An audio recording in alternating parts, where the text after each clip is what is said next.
what Annie and I thought we'd do is give just a brief update about MAIC, what we're up to. I must say, it's after learning about SAIC, my board, about half my board is out here, and I know what they're thinking right now, which is like, what are you doing? So these are just a few updates that I wanted to bring with you. We have a fantastic team between Annie and Sydney and Emily, and you'll meet them all here today.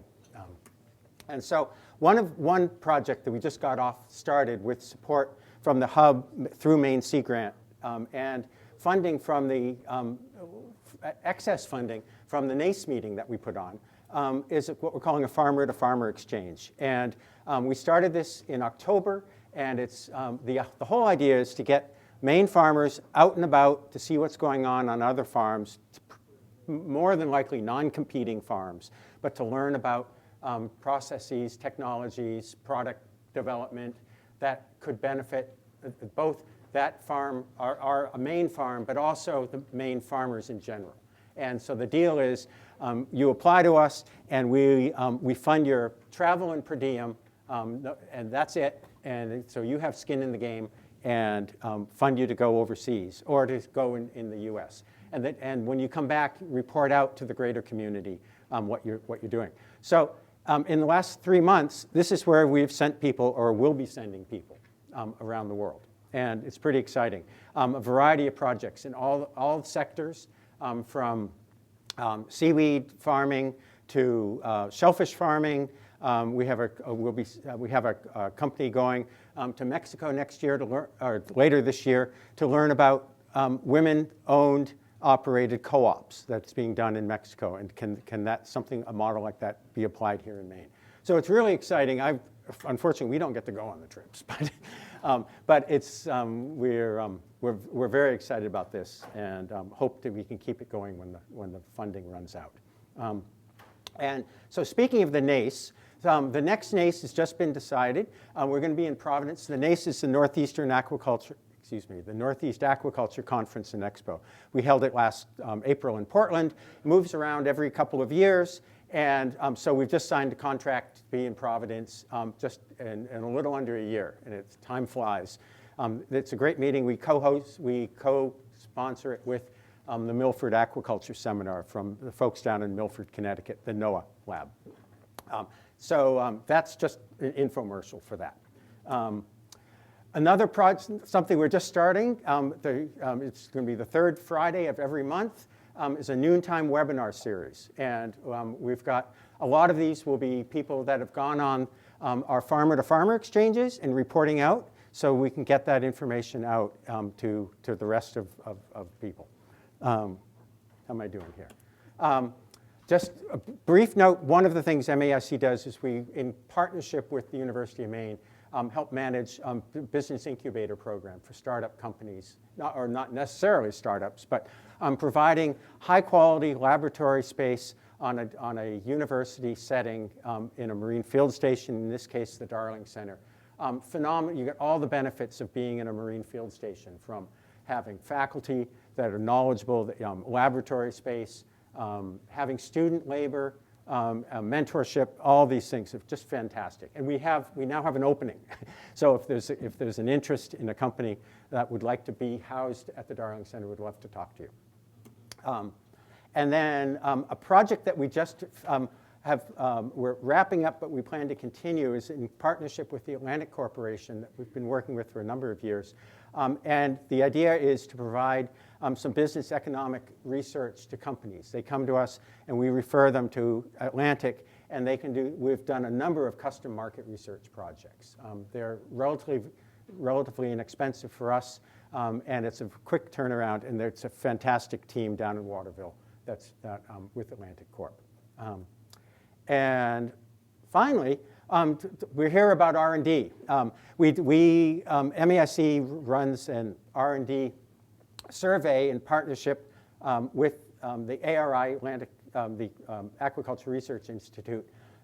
And we conducted a survey last year, and Jules Conley is, wherever you are, take a bow. Jules has been working on this since last May, and done a lot of the writing, and we're just releasing this R&D survey. And what it does is it helps both to inform MAIC where we should be putting our priorities, but not just MAIC. It helps researchers in industry and that feedback to help be sure that we're putting our energy where it matters and our dollars where it matters. And so this was last May, June. We sent it out to about a little over 500 people. We got a great response rate, 220. The graph there just shows the background or how self-identified. A lot of shellfish growers, as you'd imagine, but we surveyed the researchers, finfish and sea vegetable companies. And there are a number of questions. Many of you probably got the survey, and thank you for doing it. It really does help to inform where we should put our research priorities. So Annie's going to talk a little bit about the results, and then I'll come back. So take it away. Thank you, Chris. Now, I'm not going to stand behind the computer because you won't be able to see me. Where should I stand? No. Right.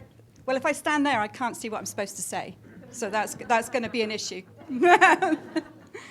I actually wanted to take a wee moment just to add to what Chris said.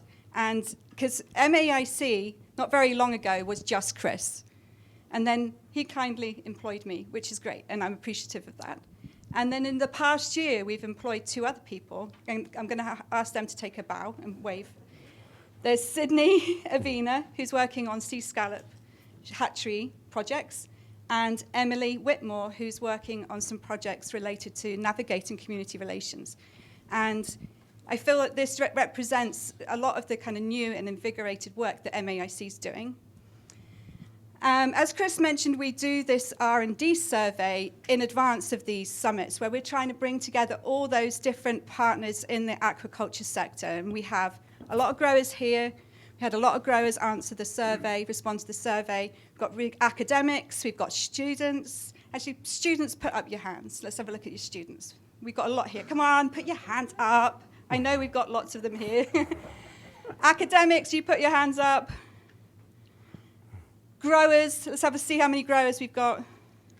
Yeah, I mean, we've got lots here. Government representatives. Yeah, see, I mean, we've got, who am I missing? Educators. Let's have a look at educators. So we've got a really diverse sector, right, where we've got lots of different people, and it's really important to understand the priorities that come from all those different parts of the sector. Now, much of what I'm going to show now is actually focusing on what the growers say, because what we're trying to do is advance the actual industry. And so I'm trying to relay information back to the academics and back to the students and back to the educators. And these first couple of slides are about general priorities that were identified by the sector as a whole. Many of these priorities are same as they have been since we first started doing this in 2012. Biofouling is a perennial issue.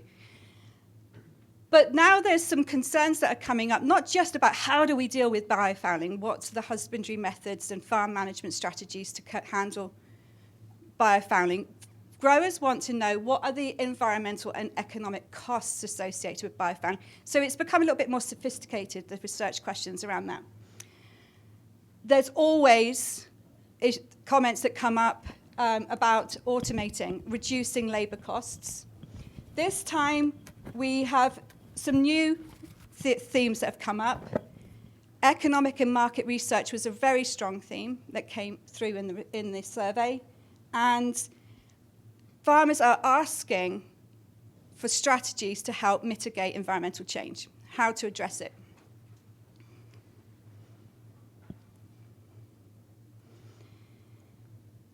Now, I'm not going to continue to read all of these because I'll bore the heck out of you. And you're probably as desperate for a cup of tea as me, right? But one of the key things that we wanted to pull out in this report, which is now available and will be available later today, we've got to put the link on our website because we haven't done it yet, is the difference between research and sector development. So what I just talked about was some of the research priorities. See, these are some of the sector development priorities that have come up. And very loud and strong, the industry's asking for help with developing information materials so that they can actually take evidence-based information to the public. That was huge in the responses from growers. And another one, which was fairly new, was educating, actually sharing information with growers about the resources for financing and capital. And that's led to us having a session today that's all about that, and it's going to be led by the amazing Diane Sturgeon. Also, I know, I'm sorry guys, but the period of time associated with the leasing process was profound, how many people brought that up in the survey. And so I cannot leave that out as an issue that was raised for sector development. And accessibility to green technologies, and we have Severine and her team who are going to show us the mushroom buoys. There's some more sector development items that came up. Equity was a strong one of those that came through. And leveraging the Maine brand, which I think, was it Tom that brought that up? Yeah.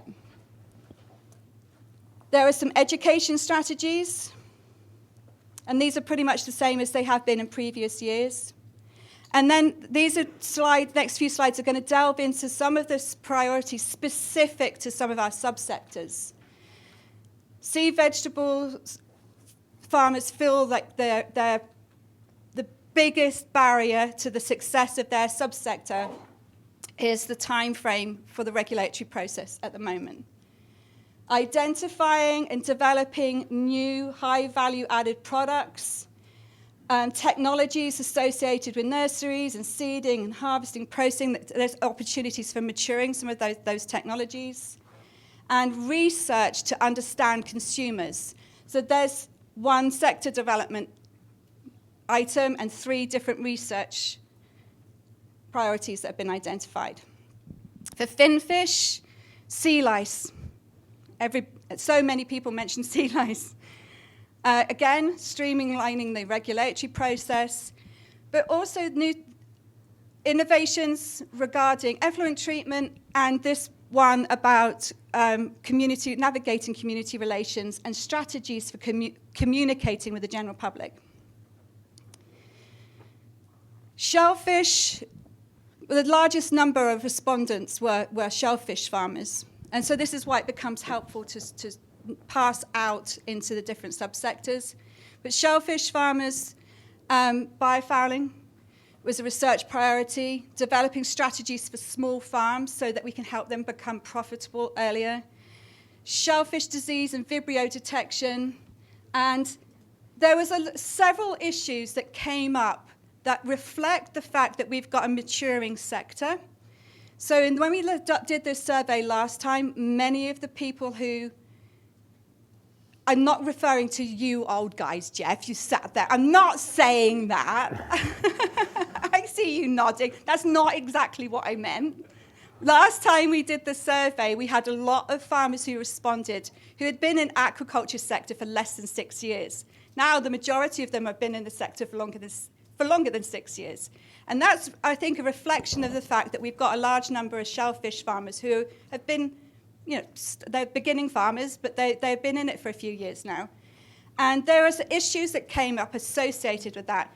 And those issues related to workforce and accessing workforce, transitioning from LPAs to lease, and again, the time involved in doing that, and accessing capital and finance. And then I'm going to hand it back to Chris. Okay. So as Annie said, the report will soon be available. But we also, with the help of Atlantic Corporation down in Waterville, developed a data dashboard. And this is something that that's totally accessible now. And the whole idea behind it is to be able to look at the data and query, ask questions about it. And so this is just a screenshot of the dashboard. Now, this is the point where normally you're not supposed to pull out your phone. Pull out your phones and scan that, and that'll take you to the dashboard. So we're going into break. It's live, and if I click on it, you don't normally see this. All right, everyone got it. We will make this available. You need to move My cursor got it. Okay, we're good. All right, so if I click on it, it opens up, and just very briefly, this is all the non-open-ended questions that we asked are in this dashboard. And you get the question, and I'm not going to go through them all, but if we go to, how do you rate the importance well, I'm going to go to another one here. Hold on. Oh, wait a minute. There's, I got to go on here. Vegetable.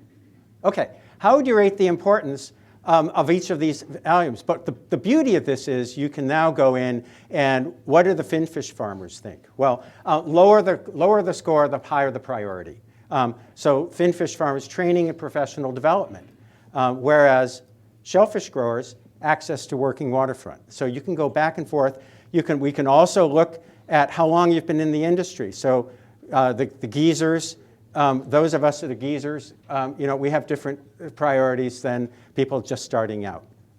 And you can also go by principal species. So it's a great tool. Time to noodle.